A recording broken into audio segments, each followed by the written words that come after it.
नमस्कार, India voice पर स्वागत है आपका। मैं हूं आपके साथ प्रियंका मिश्रा। बुलेटिन की करेंगे शुरुआत। यूपी विधानसभा के मानसून सत्र का आगाज, हंगामे के साथ मानसून सत्र का हुआ आगाज। वेल तक पोस्टर लेकर पहुंचे सपा विधायक। 30 जुलाई को पेश किया जाएगा अनुपूरक बजट। करीब 25,000 करोड़ से ज्यादा का होगा अनुपूरक बजट। करीब 25,000 करोड़ से ज्यादा का होगा अनुपूरक बजट। हंगामे के साथ मानसून सत्र का आगाज। वेल तक पोस्टर लेकर पहुंचे सपा के विधायक। तस्वीर आप देख पा रहे हैं। हंगामे के साथ विधानसभा के सत्र की शुरुआत हुई है, जहां पर विरोध और नारों के साथ वेल तक पहुंचे समाजवादी पार्टी के विधायक। पोस्टर लेकर पहुंचे थे, तस्वीरें देख पा रहे हैं। और इसी खबर पर लखनऊ से हमारे साथ ब्यूरो चीफ प्रियम पाठक लाइव जुड़ चुके हैं। जी प्रियम, जिस तरह से हंगामे के साथ सत्र की शुरुआत हुई है, तस्वीरें हम देख पा रहे हैं। वेल तक तमाम समाजवादी पार्टी के विधायक पहुंचे थे और पोस्टर बैनर हाथ में लिया हुआ था। किस तरह से शुरुआत हुई और क्या कुछ स्थिति आप तक पहुंच रही है? बिल्कुल, देखिए प्रियंका, आज से यूपी विधानसभा का मानसून सत्र जो है वो शुरू हो चुका है और इसमें विधानसभा की जो कार्यवाही है वो चल रही है। हालांकि जरूर आज जब सदन में शामिल होने के लिए समाजवादी पार्टी के जो विधायक हैं या जो एमएलसी हैं वो पहुंचे, तो अपने अपने तरीके से विरोध दर्ज कराने के लिए कोई साइकिल से पहुंचा, कोई हाथ पे बैनर लेके पहुंचा। अलग अलग तरीके से सभी ने अपना विरोध दर्ज कराया और साफ तौर पर एक कहना था कि सरकार सभी मसलों पर फेल है, चाहे वो महंगाई की बात हो, चाहे बेरोजगारी की बात हो, चाहे भ्रष्टाचार की बात हो, कानून व्यवस्था की बात हो। इन सभी मसलों में जो प्रदेश सरकार है वो पूरी तरह से फेल है। दावे करती है सरकार की तरफ से जो किए जाते हैं और जो आंकड़े हैं वो बिल्कुल अलग हैं। तो इस तरीके के आरोप लगाते हुए आज समाजवादी पार्टी के जो जितने भी सदस्य हैं, चाहे विधायक हो चाहे एमएलसी हो, वो आज सदन में पहुंचे हैं कार्रवाई के लिए। फिलहाल अभी कह सकते हैं कि विधानसभा की जो कार्रवाई है वो सुचारू रूप से चल रही है। दोनों ही पार्टियों के जो नेता है वो वहां पर मौजूद है। नेता प्रतिपक्ष के तौर पर ममता प्रसाद पांडेय इस समय सदन में मौजूद हैं। सीएम योगी आदित्यनाथ नेता सदन के तौर पर वहां पर मौजूद हैं। दोनों डिप्टी सीएम केशव प्रसाद मौर्य, ब्रजेश पाठक वो भी हैं। केशव प्रसाद मौर्य जो है विधान परिषद में मौजूद है। वहां पर फिलहाल अभी जो है दोनों ही सदनों की जो कार्रवाई है वो चल रही है। जी बिल्कुल, तो कार्रवाई जिस तरह से चल रही है, एक तरफ समाजवादी पार्टी के विरोध के साथ शुरुआत, वेल तक तमाम समाजवादी पार्टी के विधायक जिस तरह से पहुंचे थे, क्या समाजवादी पार्टी की रणनीति से माना जाए कि मानसून सत्र की शुरुआत से ही आक्रामक और सत्ता को घेरने की तैयारी में समाजवादी पार्टी लगी हुई है? बिल्कुल, देखिए ये हमेशा ही होता है कि जो विपक्ष होता है वो हमेशा सरकार को घेरने की तैयारी करता है, अलग अलग मसलों पर लेकर, अलग अलग मुद्दों को लेकर, और वो पूरी तरीके से तैयारी की गई है। दूसरी तरफ सरकार की तरफ से भी तैयारी करी गई है कि विपक्ष की तरफ से जो भी मुद्दे सदन के अंदर उठाए जाएंगे उनका हिसाब जो है, उनके जो जवाब हैं वो पूरे आंकड़ों के साथ में दिए जाए, और ताकि कोई भी चीज जो है वो हवा हवाई ना हो। इस बात को लेकर मुख्यमंत्री योगी आदित्यनाथ ने भी आज अपने बीजेपी विधानमंडल दल की जो बैठक है उसको बुलाया। उसमें भी शामिल होने के लिए दोनों ही डिप्टी सीएम ब्रजेश पाठक और केशव प्रसाद मौर्य वहां पर पहुंचे और दोनों ने वहां पर सबने मिलकर जो है वहां पर रणनीति बनाई कि इस बार जो सदन होगा, अनुपूरक जो बजट आएगा उस पर क्या कुछ किस तरीके से जवाब देना है, किस तरीके से प्रतिक्रिया देनी है। तो इन सभी चीजों को लेकर जो कह सकते हैं कि एक तरफ जहां विपक्ष है जिसने सरकार को हर मुद्दे पर, हर मसले पर घेरने की तैयारी बनाई है, रणनीति बनाई हुई है, अपने अपने तरीके से विरोध प्रदर्शन भी जो है वो दर्ज कराया है कहीं ना कहीं, चाहे वो वाराणसी से एमएलसी सपा के आशुतोष सिन्हा हो, साइकिल से वो विधानसभा तक पहुंचे और उसके जरिए सब तौर पर उनका मकसद था कि जो लगातार जिस तरीके से महंगाई बढ़ रही है उससे आम लोग बेहाल है और ऐसे में गाड़ियों से चल पाना मुश्किल हो रहा है। तो इसके अलावा अगर आप देखें, जाहिद बेग हैं जो समाजवादी पार्टी के विधायक हैं, वो अपने ऊपर जो है वो बैनर पोस्टर चिपका कर पहुंचे और उन्होंने चाहे भ्रष्टाचार का मामला हो, चाहे विद्युत आपूर्ति का मामला हो, थानों कस्टडी के अंदर अपराधियों की मौत का मामला हो, इन सभी चीजों में जो है वो प्रदेश सरकार नंबर 1 हो गई है। और कहीं ना कहीं जो दावे किए जाते हैं प्रदेश सरकार की तरफ से कि प्रदेश के अंदर कानून व्यवस्था का राज है, प्रदेश के अंदर भ्रष्टाचार मुक्त है, तो ये ऐसा कहीं पर भी नहीं हो रहा है। इसके अलावा उन्होंने कई अधिकारियों पर भी साफ तौर पर आरोप लगाया और इस बात को कहा कि ये जो सरकार है उसको नेता या मुख्यमंत्री नहीं चला रहे हैं, बल्कि जो अफसर है, अधिकारी हैं, वो इस सरकार को चला रहे हैं। तो इस तरीके का साफ तौर पर आरोप लगाते हुए समाजवादी पार्टी के जो विधायक हैं वो नजर आए। तो ये सारी चीजें, सारे मसलों पर कहीं ना कहीं कह सकते हैं कि घेरने की जो तैयारी है वो समाजवादी पार्टी की तरफ से बनाई गई है। हालांकि अभी सदन की जो कार्रवाई है वो शांतिपूर्ण तरीके से सुचारू रूप से चालू है और उसमें अलग अलग जो प्रश्नोत्तर है वो किए जा रहे हैं। जो विपक्ष की तरफ से सवाल उठाए जा रहे हैं उनका जो संबंधित विभाग के मंत्री हैं वो जवाब दे रहे हैं। जी बिल्कुल, तो संबंधित विभाग के मंत्री जवाब देते हुए नजर आ रहे हैं। जिस तरह से विपक्ष की बात करें तो कई मुद्दों को लेकर विपक्ष इस बार विधानसभा सत्र में आया है। महंगाई से लेकर जिस तरह से आपने बात की पेपर लीक और तमाम मुद्दे। सरकार की वही बात की जाए तो कुंभ की तैयारियां विशेष महत्व इस मानसून सत्र में उसको लेकर दिया जा रहा है। तमाम सवाल विपक्ष के द्वारा जो पूछे जा रहे हैं उसको लेकर सरकार किस तरह से जवाब देती हुई नजर आ रही है। दूसरी तरफ जिस तरह से दोनों ही डिप्टी सीएम के साथ सत्र में पहुंचे हैं और ब्रजेश पाठक का ये बयान भी सामने आया है कि इंतजार करें, सब कुछ ठीक ठाक है। इसको लेकर क्या समझा जाए कि आगे आने वाले समय में तीनों ही लोग फिर से एक बार एक टीम में काम करते हुए नजर आएंगे? बिल्कुल प्रियंका, देखिए पिछले लंबे समय से अगर आप देखें तो उत्तर प्रदेश के अंदर सियासी हलचल काफी तेज थी और दोनों ही डिप्टी सीएम जो हैं वो मुख्यमंत्री से दूरी बनाते हुए नजर आ रहे थे, जिसमें केशव प्रसाद मौर्य लोकसभा चुनाव के बाद से ना वो किसी बैठक में शामिल होने के लिए पहुंचे थे, ना कैबिनेट बैठक में शामिल होने के लिए पहुंचे, या फिर जो मंडलवार सीएम योगी आदित्यनाथ की तरफ से समीक्षा की जा रही थी उसमें भी शामिल होने के लिए नहीं पहुंचे थे। और ठीक उसी तरीके से ब्रजेश पाठक भी जब लखनऊ मंडल की समीक्षा बैठक सीएम योगी आदित्यनाथ ने अपने आवास पर बुलाई तो उसमें वो शामिल होने के लिए नहीं पहुंचे। तो उसके बाद कहीं ना कहीं माना जा रहा है कि जो आपसी कह सकते हैं जो दूरियां थी वो काफी बढ़ी हुई थी। ऐसे में जब दिल्ली का दौरा हुआ नीति आयोग की बैठक के लिए सीएम योगी आदित्यनाथ दिल्ली पहुंचे, वहां से इस नेतृत्व के साथ में मुलाकात हुई, तो वहां पर माना जा रहा है कि इस बात को पूरी तरीके से दूर करने का प्रयास किया गया है कि सभी लोग जो चाहे जितने जो भी नेता हैं वो आपस में मिलकर संगठन के साथ में जो है वो सरकार को चलाएं और वहां पर आपसी जो सामंजस्य है उसको बनाए रखें। चूंकि साफ तौर पर अगर आपस में ही रार रहेगी तो इसका साफ तौर पर जो फायदा है वो विपक्ष को होगा और आने वाले समय में जो चुनाव होने हैं, चाहे वो बाई इलेक्शन हो या फिर 2027 का विधानसभा का चुनाव हो, वो सभी पर इसका साफ तौर पर असर पड़ेगा और विपक्ष इसको कहीं ना कहीं पूरी तरीके से इसका फायदा उठाना चाहेगा। अखिलेश यादव की तरफ से अगर आप देखें तो लगातार इस मसले को लेकर ट्वीट भी किए गए। उन्होंने ट्वीट किया कि 100 लाओ सरकार बनाओ, या इसके अलावा अन्य मसलों को लेकर भी उन्होंने ट्वीट किया और साफ तौर पर कहीं ना कहीं तंज कसते हुए जो है वो नजर आए थे। तो कहीं ना कहीं दिल्ली में भी अब इस बात को स्पष्ट कर दिया गया है कि प्रदेश के अंदर संगठन और सरकार के बीच में किसी भी तरीके की रार नहीं होनी चाहिए, आपसी अंदरूनी जो कला है वो नहीं होनी चाहिए, तो उसको दूर करने का प्रयास किया गया। और आज जब बीजेपी विधायक दल की बैठक बुलाई गई, लोक भवन के अंदर मुख्यमंत्री ने बुलाई, तो उसमें शामिल होने के लिए केशव प्रसाद मौर्य भी पहुंचे, डिप्टी सीएम ब्रजेश पाठक भी पहुंचे और अन्य जो सदस्य थे वो वहां पर शामिल होने के लिए पहुंचे। तो उसके जरिए कहीं ना कहीं मैसेज देने का प्रयास किया गया है कि पार्टी और संगठन के अंदर जो अभी तक अंतर्कलह चल रही थी उसको दूर कर दिया गया और अब पार्टी और के अंदर सब कुछ ठीक चल रहा है। जी बिल्कुल, तो कहीं ना कहीं संदेश देने की कोशिश की गई है। दिल्ली में मुलाकात के बाद उत्तर प्रदेश में जो तस्वीर नजर आ रही है, हालांकि इस बीच में जिस तरह का बजट आ रहा है विपक्ष लगातार कोशिश करता हुआ नजर आएगा। आज के दिन की शुरुआत तो हो गई है, लेकिन आगामी 2 अगस्त तक जब तक ये मानसून सत्र चलने वाला है तब तक और क्या कुछ खास देखने और सुनने को मिल सकता है उत्तर प्रदेश से? देखिए बिल्कुल सदन की 5 दिन की ये कार्रवाई रखी गई है। अनुपूरक बजट भी इस दौरान जो है वो लाया जाना है, उस पर भी चर्चा की जाएगी और अलग अलग विभागों को जो है वो बजट जारी किया जाएगा। इसके अलावा कई ऐसे अन्य प्रस्ताव हैं जिनको आज विधानसभा से पास होने की आवश्यकता है, तो उन सभी प्रस्तावों को अलग अलग जो है वो यहाँ पर रखा जाएगा और उसके जरिए कहीं ना कहीं जो है आगे के प्रदेश के विकास के जो कार्य हैं वो किए जाएंगे। विधायी कार्य जो है वो 3 दिन जो है वो चलेगा, अनुपूरक बजट आएगा, उस पर चर्चा की जाएगी और उसके अलावा पूरी तरीके से कह सकते हैं विपक्ष के जो सवाल है मसलों को लेकर उनके भी प्रश्नोत्तर काल भी इस दौरान जो है वो आयोजित होगा। जी बिल्कुल, तो प्रश्नकाल भी आयोजित होना है। 25,000 करोड़ का ये अनुपूरक बजट बताया जा रहा है। कुंभ के अलावा और भी क्या कुछ योजनाओं को लेकर घोषणा हो सकती है? बिल्कुल, देखिए ये जरूर देखने वाली बात होगी। कहीं ना कहीं सभी विभागों के लिए माना जा रहा है कि जो ये बजट आवंटित होगा उसमें सभी के लिए कुछ न कुछ दिया जाएगा और विशेष तौर पर कुंभ को लेकर कयास लगाए जा रहे हैं कि कैसे वहां पर जो है और बेहतर इस बार जो है वो आयोजन किया जा सके। इसके अलावा अन्य विभागों को लेकर अन्य विकास की जो परियोजनाएं प्रदेश में लंबित हैं उनको बेहतर और जल्द पूरा करने के लिए उनको जो बजट की आवश्यकता है तो उसका भी प्रावधान इस अनुपूरक बजट में किया जा सकता है। जी बिल्कुल प्रियम, इस तमाम जानकारी के लिए बहुत शुक्रिया आपका। और इसके बाद बात करेंगे अगली खबर को लेकर। विधानसभा के मानसून सत्र का आगाज हो चुका है। इस दौरान सरकार को सदन में घेरने के लिए विपक्ष पूरी तैयारी के साथ पहुंचा, जहां भदोही से समाजवादी पार्टी के विधायक जाहिद बेग अपने ऊपर बैनर भ्रष्टाचार, महंगाई, बेरोजगारी, बिजली कटौती जैसे मुद्दों के पोस्टर चिपकाकर पहुंचे के लिए। और अगर आप देखें तो अलग अलग मुद्दे लेकर आए हैं और उनमें सब में इन्होंने उत्तर प्रदेश सरकार को नंबर 1 कर दिया है। देखिए क्या कुछ ये मुद्दे हैं और किन चीजों में आपने प्रदेश सरकार को नंबर 1 कर दिया है? देखिए, आज अमृतकाल में भाजपा सरकार के विकास की संभावना माननीय मुख्यमंत्री जी का बयान नंबर 1 पे है।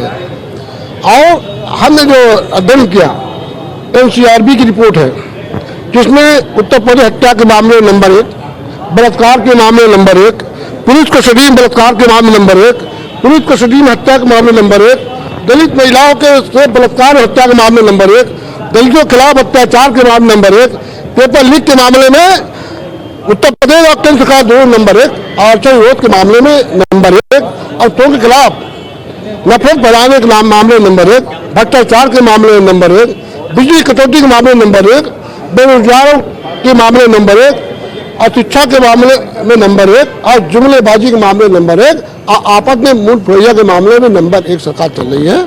इस सरकार के खिलाफ, क्योंकि सरकार विपक्ष में हम लोग हैं, जनता की आवाज़ सुन नहीं सकती, उठाने का मौका नहीं दे रही है, इसलिए ये हम लेके आए हैं। हमारे यहाँ भले विकास प्राधिकरण द्वारा जमीन किसानों को जमीन अधिग्रहण की जा रही है, और उनके खिलाफ भी हम लोग धरना प्रदर्शन करेंगे।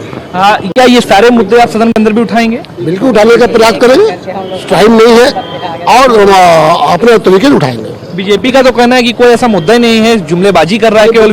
बीजेपी को जो सत्ता में है मुख्यमंत्री जी और उनके सहयोगी दल के जो बयान आए हैं, जो उनके विधायकों के बयान आए हैं, जो उनके मंत्रियों के बयान, भ्रष्टाचार मुक्त हो चुका है उत्तर प्रदेश के अंदर जो है, कहीं बनारस के अंदर जो पकड़े गए हैं पुलिस अभी कहाँ के लोग हैं, और थानों में बड़े पैमाने में भ्रष्टाचार फैला हुआ है, तहसीलों में भ्रष्टाचार है, हर जगह भ्रष्टाचार को चूंकि अधिकारी सरकार चला रहे हैं, सरकार अधिकारी नहीं चला रही है। एक आपने मुद्दा लिखा है बिजली कटौती का, सरकार इसमें दावा करती है कि बहुत बेहतर व्यवस्था की गई, 24 घंटे से। किसान आप सभी करा दीजिए, किसान बेहाल हैं, किसानों के पानी नहीं मिल रहे हैं, नहर सूखी हुई है, किसानों को फसल एक तो पानी नहीं बच रहा, जो बिजली नहीं है, किसान का बुरा हाल है। आप बिजली कटौती इस समय करना सरकार के लिए ठीक नहीं है। बहुत बहुत शुक्रिया हमसे बात करने के लिए। तो थे समाजवादी पार्टी के विधायक शाहिद बेग, जिनका साफ तौर पर कहना है कि कई ऐसे मुद्दे हैं जिनमें प्रदेश सरकार नंबर 1 हो चुकी है और जिसको कहीं पे वो स्वीकार नहीं करती है, चाहे वो बिजली कटौती का हो, महंगाई का हो, बेरोजगारी का हो, या फिर भ्रष्टाचार का हो, और इन सभी मुद्दों को वो सदन के अंदर उठाते हुए नजर आएंगे। कैमरामैन राहुल के साथ प्रियम पाठक, इंडिया वॉइस। और इसके बाद अगली खबर प्रयागराज से सामने आ रही है। अफजाल अंसारी पर आज आएगा फैसला। इलाहाबाद हाईकोर्ट आज सुनाएगा फैसला। दोपहर 3 बजे अफजाल अंसारी पर आना है फैसला। 4 साल की सजा के खिलाफ दाखिल की है याचिका। सजा होने पर जा सकती है अफजाल अंसारी की सदस्यता।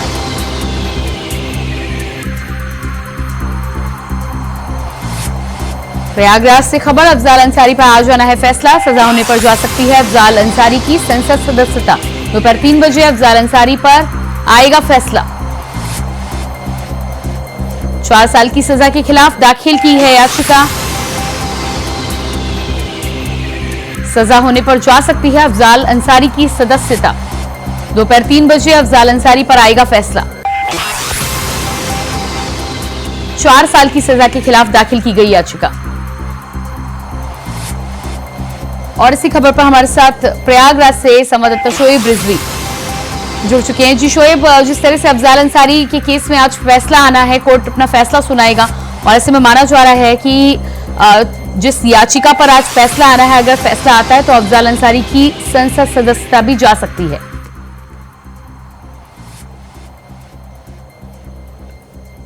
बहुत महत्वपूर्ण दिन होगा, क्योंकि आज जो फैसला आएगा उससे उनके राजनीतिक भविष्य भी तय होगा, क्योंकि उनको गैंगस्टर से 4 साल की सजा सुनाई गई थी, और जो नए कानून है उसमें 2 साल की सजा होने के बाद सदस्यता रद्द हो जाती है।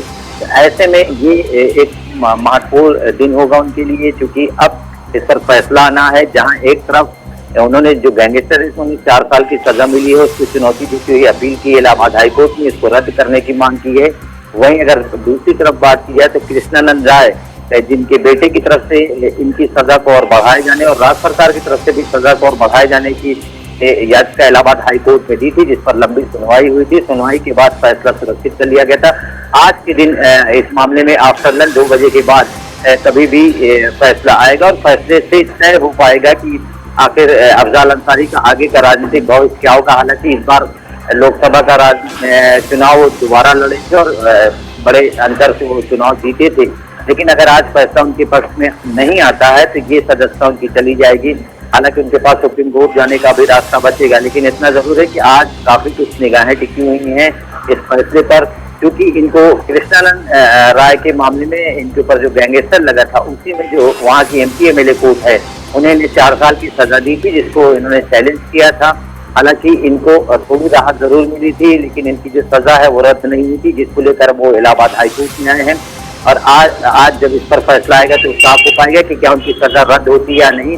हालांकि उनकी तरफ से जो निचली अदालत में या ऊपर ग्राउंड दिया गया था कि जिस मामले में उन पर गैंगस्टर लगा था, यानी कृष्णराज हत्या मामले में, उस मामले में उनको निचली अदालत में बरी कर दिया गया था। ऐसे में अब उन पर गैंगस्टर से औचित्य नहीं है। लेकिन कोर्ट ने बातों को कितना सुना है, कोर्ट में दोनों तरफ से जो अपने अपने पक्ष रखे गए हैं, खासतौर से कृष्णानंद राय का जो परिवार है, उनके बेटे की तरफ से इनकी सजा को बढ़ाए जाने की मांग की गई है, जबकि अफजाल अंसारी की तरफ से जो है राहत की मांग की गई है। और अब जब फैसला आएगा तो ये साफ हो पाएगा कि आगे उनका राजनीतिक भविष्य क्या होगा, और इसीलिए आज का दिन उनके लिए महत्वपूर्ण होगा। जी बिल्कुल, तो दोनों ही पक्षों की तरफ से अपनी अपनी दलीलें जिस तरह से रखी गई हैं, फैसले का इंतजार होगा। दोपहर 3 बजे से कार्रवाई होनी है, क्या लगता है आपको 3 बजे से कार्रवाई होने के बाद कितनी लंबी कार्रवाई चलेगी, और क्या आज ही फैसला आएगा या इस मामले में फैसला सुरक्षित भी रखा जा सकता है? देखिए, ये पूरे मामले में जो सुनवाई है वो हो चुकी है, अब सिर्फ फैसला सुनाना है कोर्ट को, और फैसला सुनाने में बहुत ज्यादा समय लगने की उम्मीद नहीं है। उम्मीद की जा रही है कि बहुत थोड़े समय में जो कोर्ट का फैसला है वो डिलीवर कर दिया जाएगा। हालांकि उसकी कापी मिलने में, पूरा ऑर्डर करने में थोड़ा समय जरूर लग सकता है, लेकिन जो उसका मुख्य बिंदु है वो बहुत कम समय में उसकी डिलीवरी हो जाएगी और चीजें साफ हो जाएंगी। फिलहाल अब ये निर्भर करता है कि वो कोर्ट बैठती है और उसके बाद वो अपना फैसला सुनाती है। उसका जरूर इंतजार रहेगा। जो समय है वो अफसरन 3 बजे के आसपास बताया जाता है और उसी दौरान कोर्ट अपना फैसला सुनाएगा। और उस फैसले में क्या कुछ निकल के आता है, दोनों पक्षों ने जो अपनी अपनी दलीलें दी हैं, खासतौर से चूंकि अफजाल अंसारी की तरफ से ये अपील की गई थी गैंगस्टर की जो सजा उसको रद्द करने की, उस पर कोर्ट ने क्या कुछ तय किया है। साथ ही साथ जो कृष्णलाल के बेटे की तरफ से याचिका थी जिसमें सजा को और बढ़ाए जाने की मांग की थी, राज्य सरकार ने भी सजा को बढ़ाने की मांग की थी, उनके वकीलों की जो दलीलें थी उस पर कोर्ट का क्या रुख है, ये सारी चीजें जब फैसला आएगा तभी तय हो पाएगा। लेकिन ये जरूर है कि काफी महत्वपूर्ण दिन अफजाल अंसारी के लिए इसलिए हो सकता है कि इस सजा पर उनके राजनीतिक भविष्य निर्भर करता है कि अगर उनके फेवर में ये फैसला नहीं होता है तो निश्चित तौर पर जो इस बार फिर वो लोकसभा का चुनाव जीते उनकी सांसदगी रद्द हो सकती है। हालांकि अभी कानूनी प्रक्रिया के तहत उनके पास सुप्रीम कोर्ट जाने का भी मौका है, वही राज्य सरकार और जो कृष्णन कैबिनेट उनके पास ये मौके होंगे कि अगर यहाँ फैसला उनके पक्ष में आता है तो ठीक है, वरना वो ऊपर की अदालत में भी जा सकते हैं। जी बिल्कुल शोएब, इस जानकारी के लिए बहुत बहुत शुक्रिया आपका। और बुलेटिन में फिलहाल रुकते हैं एक छोटे से ब्रेक के लिए, फौरन वापस लौटते हैं। ब्रेक के बाद बात करेंगे अगली खबर को लेकर। खबर ग्रेटर नोएडा से है, जहां एक बार फिर लिफ्ट अटकने से हड़कंप मच गया। ग्रेटर नोएडा के गौर सिटी 14 एवेन्यू के एम टावर में तीसरे फ्लोर पर लिफ्ट अटक गई, जिससे लिफ्ट में करीब आधा दर्जन से ज्यादा लोग फंस गए। वहीं घंटों तक लिफ्ट में लोग फंसे रहे, जिसके बाद तुरंत हाथों से खोलकर जैसे तैसे लोगों को बाहर निकाला गया।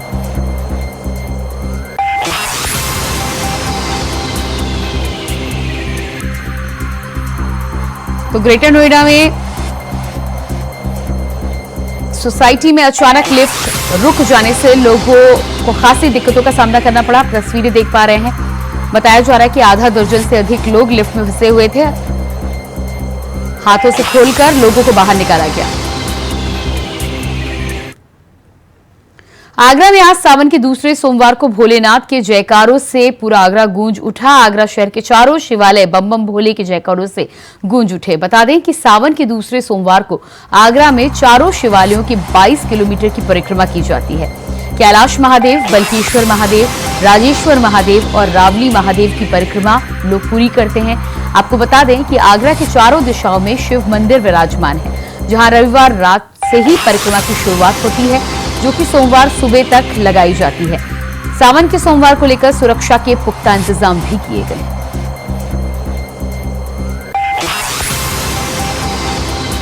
उसके बाद में साल भर में एक 365 दिन बाद एक दिन आता है भोले की यात्रा करने को, भोले को मनाने का, और जिसके लिए हम शिव भक्त पूरा अपना दिल से सब कुछ निकाल के उनके लिए अर्पित कर देते हैं।